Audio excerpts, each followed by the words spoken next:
What you doing, man? Just looking up book recommendations, but they're all missing something. They all kind of just fall flat. Well, how are you gonna make yours different? Well, for one, I'm gonna talk about actual book recommendations, like Backdoor Sluts 3.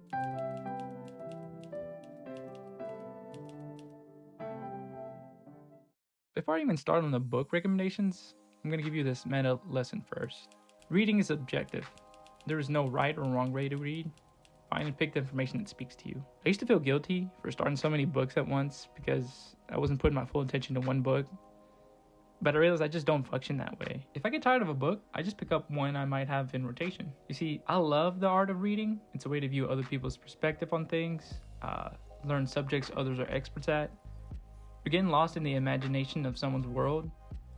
But I shouldn't tie myself down to these random rules I've imposed on myself in order to enjoy that art. Anyways, on to my first book of recommendation, Spark.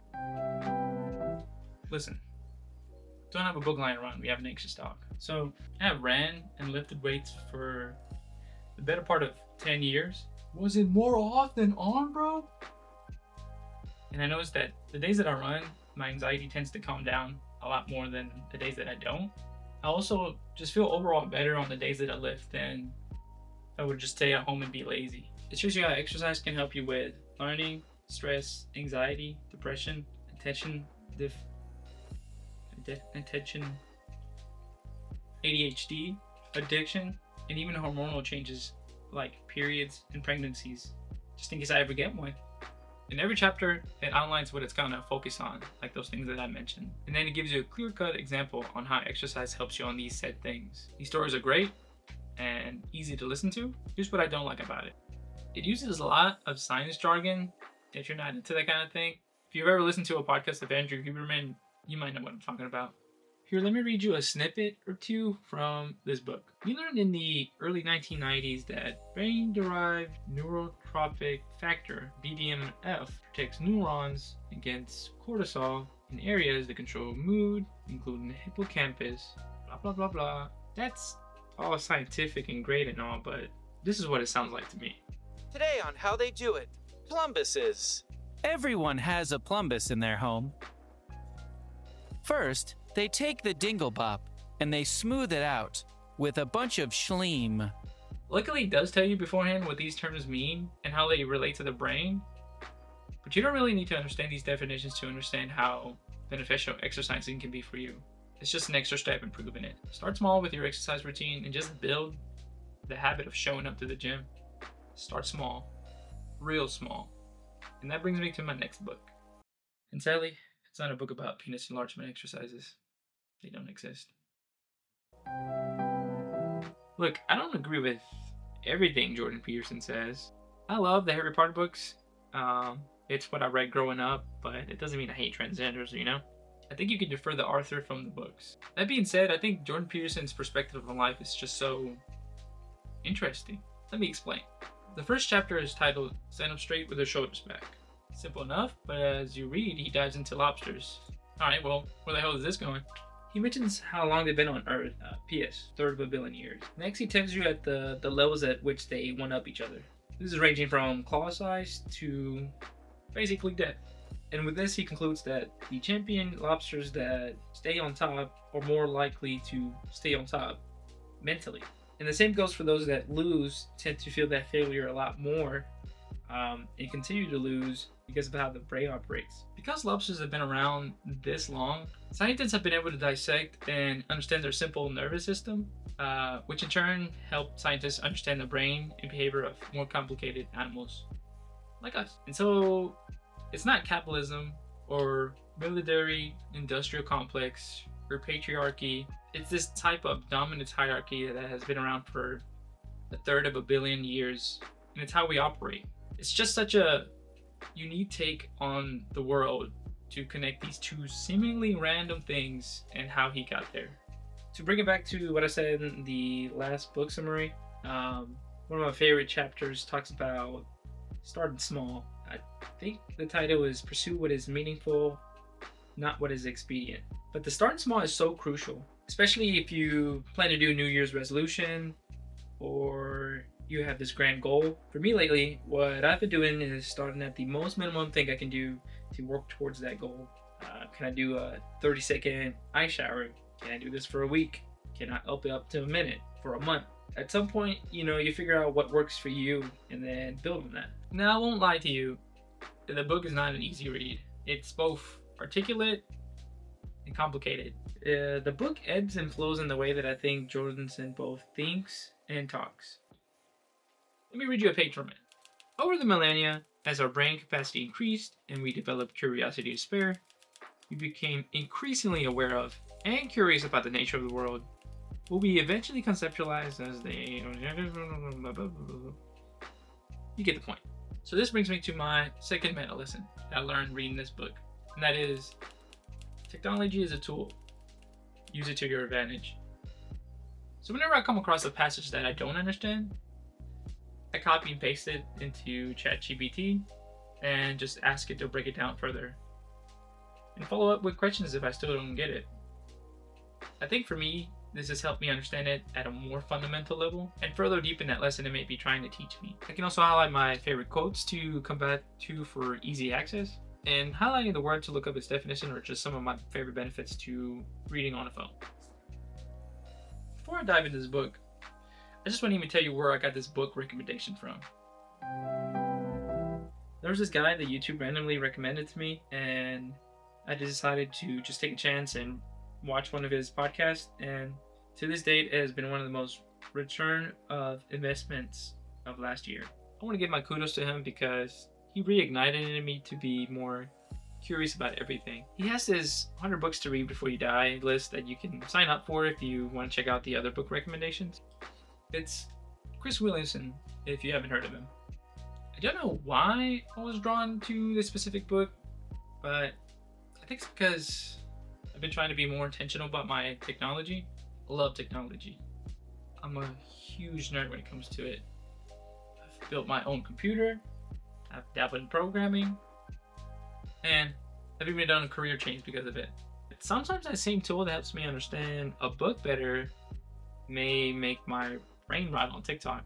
And this book goes into study after study that shows you the addiction of everything from social media and how we have this slippery slope to likes. We have this innate need to be social, and the uncertainty of likes keeps us engaged with others to keep coming back. The compulsions of streaks. How at first it may start out as the need to snap with someone you enjoy, but then it delves into this need to keep the streak alive. I like Instagram. I like showing my art. But at some point, I wasn't doing it to show my work. I was doing it for the approval of these likes. And with Snapchat, I was keeping up with all these streaks. And then it dawned on me, I'm more focused on keeping this streak alive than actually having a conversation. So I just let these streaks die out. I think we need to be more intentional with our technology. Here's some of the things that I've been doing since I've read this book. I limit my TikTok app to 10 minutes a day. I think it's fine to have some brain rot. If it's not TikTok, it's a TV show or Backdoor Sluts 2, Electric Boogaloo. But that friction of that limit is just enough for me to stop my brain from endlessly scrolling. I also limit those notifications to the more important apps that I deem necessary for notification. Do I really need a notification for Papa John's? If possible, I mute any reels to make it less engaging for me. And I don't think you realize how much sound effects and music keeps us entranced with some of these Instagram reels. I've also delayed my notifications and apps an hour after waking and an hour before sleeping, just to put more focus on things that are important to me, like reading and journaling. So here's my meta lesson for this book. Take advantage of your subscriptions and free apps. Did you know that Spotify has audiobooks? Did you also know if you have premium, you can get access to these books for free? Sometimes before diving into a book series, I'll check out on Spotify and see if I even enjoyed it enough to buy and review the book itself. Just a quick note, I think you're limited to 15 hours per month, so something to be aware of if you plan to read the books this way. You can buy 10-hour slots for that month, but not too cheap and busy with other books for that. I'm gonna start by saying I got extremely lucky with this self-help book. It was the second one I picked up, and it's been to date one of the most profound books that changed how I think about life more than any other book. And if I'm being honest with you, my first self-help book was You Are a Badass. Look, I had just gotten over a breakup, and I was looking for anything to help with that. And honestly, that book was so ass. I couldn't tell you one thing that I learned from it. I think it was very heavy on like feeling good about yourself and gratitude mornings, and I don't know, to be honest. But this book was so opposite of that. I think I just resonated with it that much more. Obviously, the title caught my attention, but the style of writing that Mark Manson has is what kept me. Here's an example. While not giving a fuck may seem simple on the surface, it's a whole new bag of burritos under the hood. I don't know what the sentence means, but I don't give a fuck. A bag of burritos sounds awesome, so let's just go with it. Funny, easy to read, and a rude awakening. It talks about how everyone has problems, but what problems do you want in your life? A homeless guy has money problems just as much as Warren Buffett does, but the difference is Warren Buffett has better money problems. Here are some of the most profound changes that it led for me. I grew up being a people pleaser, and I think I still am, but I think the difference now is that it doesn't eat me alive if you don't like me like it used to. Life's too important to give a fuck about that. Here's another one.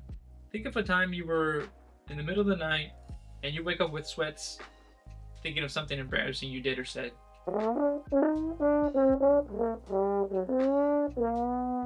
Yes, Paco. Dad? I mean, abuelo? I mean, professor? I mean...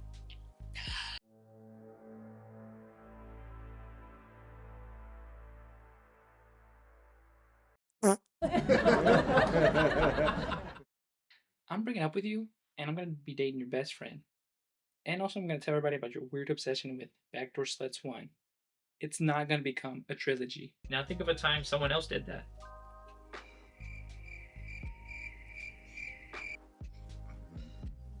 We are too self-absorbed to be focusing on other people.